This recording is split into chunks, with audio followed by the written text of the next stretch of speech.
कत्ताम का पूरा नाम कत्ताम बिन शजना बिन उदय बिन आमिर था। ये कूफे की रहने वाली थी और इसका ताल्लुक कबीलाए तैमूर रिबाब से था। कत्ताम का शहादत इमाम अली इब्न अबी तालिब अलैहिस्सलाम में इब्ने मुलजिम को उकसाने में किरदार रहा और इसकी हमदर्दियां खवारिज के साथ रहीं, क्योंकि इसका बाप और इसका भाई भी खवारिज में से थे और अमीरुल मोमिनीन अली इब्न अबी तालिब अलैहिस्सलाम के मुकाबिल में जंगे नहरवान में मारे गए थे। लिहाजा उसने अपनी शादी को इमाम अली अलैहिस्सलाम के कत्ल के साथ मशगूल किया। इस बिना पर इब्ने मुलजिम ने अमीरुल मोमिनीन अली इब्न अबी तालिब अलैहिस्सलाम के कत्ल का मजीद महकम अज़्मो इरादा किया। तारीखी शवाहिद में बयान किया गया है कि वो निहायत खूबसूरत थी और उसकी खूबसूरती का चर्चा कूफे में आम था।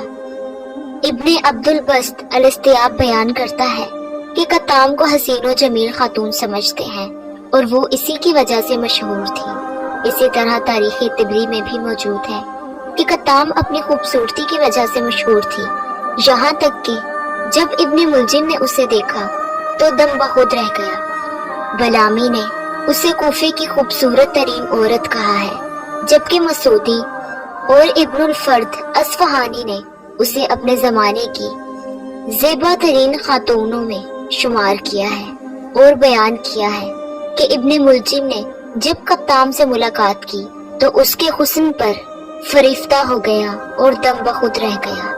कत्ताम खवारिज से थी और उसकी फिक्र को कबूल करती थी, जबकि खवारिज अमीरुल मोमिनीन अली इब्न अबी तालिब अलैहिस्सलाम को नाउज़ु बिल्लाह काफिर समझते थे। लेकिन चूंकि उसका बाप शजना बिन उदय और भाई अखस बिन शजना खवारिज में से थे और ये दोनों नहरवान में मौला अली अलैहिस्सलाम के मुकाबिल जंग में मारे गए थे, तभी से इसके दिल में मौला अली अलैहिस्सलाम से अदावती इतनी ज्यादा हो गई कि इसने इमाम अली अलैहिस्सलाम से बदला लेने की ठान ली। इब्ने मुलजिम कत्ले इमाम अली अलैहिस्सलाम की नीयत से कूफे आया तो इसने कत्तामा से मुलाकात की और उसे शादी की दावत दी।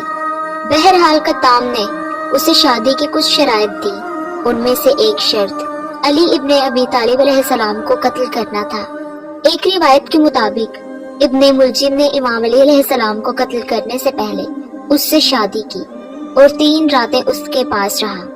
कत्ताम ने शादी के लिए कत्ले अमीरुल मोमिनीन के अलावा उसको इस काम के लिए उकसाया भी और उसे तरगीब दिलवाई, हत्ता कि उस पर खौफ की तहमत लगाई, ताकि इब्ने मुलजिम में कत्ले अली के मुतालिक मजीद पुख्ता अज़म पैदा हो। रिवायत में बयान होता है कि कत्ताम ने वरदान नाम के शख्स को इब्ने मुलजिम के हमराह किया ताकि वो इमाम अली अलैहिस्सलाम के कत्ल में उसकी मदद करे। वो उसके चचा का बेटा था। वरदान ने कत्ताम से कई मर्तबा कहा था कि मेरे साथ अगर कोई होता तो मैं अली को कत्ल कर देता। इसी वजह से कत्ताम ने इब्ने मुलजिम और वरदान को इकट्ठा कर दिया। एक रिवायत के मुताबिक कत्ताम ने इब्ने मुलजिम के साथ शादी के लिए जो शराइत मुकर्रर की उनमें 3000 दिरहम, एक गुलाम, एक कनीज और तेज धार तलवार से अमीरुल मोमिनीन अली इब्न अबी तालिब अलैहिस्सलाम आपका कत्ल शामिल था।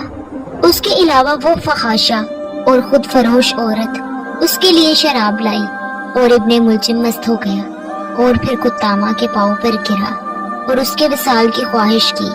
लेकिन कत्तामा ने वही कहा कि पहले मेरी शराइत पूरी करो, जिनमें कत्ले मौला अली अलैहिस्सलाम शामिल था। उसने कहा कि जब तक ऐसा नहीं होगा तब तक विसाल मुमकिन नहीं। लिहाजा इब्ने मुलजिम के जो उसके हुस्न पर फरिख्ता हो चुका था, मजनूनो पागल हो चुका था, उसने कहा अभी जाता हूँ और अली को कत्ल कर देता हूँ।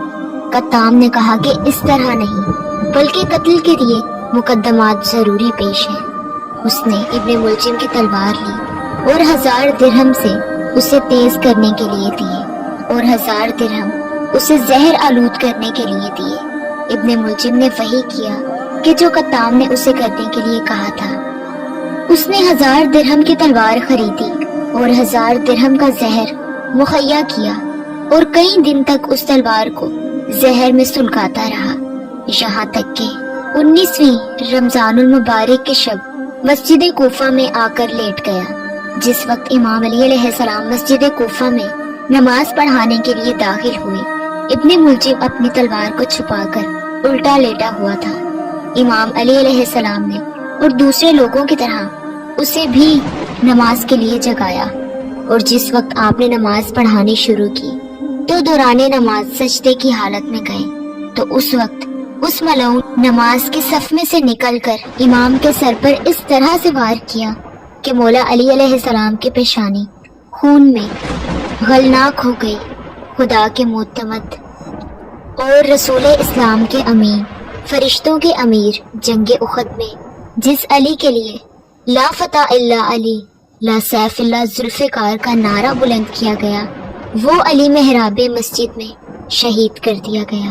اور آج اسی جبرائیل علیہ السلام نے انتا خدمت باللہ ارکان الخدا، خدا کی قسم ارکان ہدایت منہمد ہو گئے۔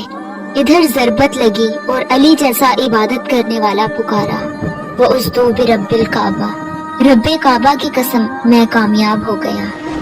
رزن بے قضائے ہی بتسلیمن لے امرے، شہادت علی کے بعد قطام کا جو انجام ہوا اس کے متعلق متعدد روایات تاریخ میں موجود ہیں۔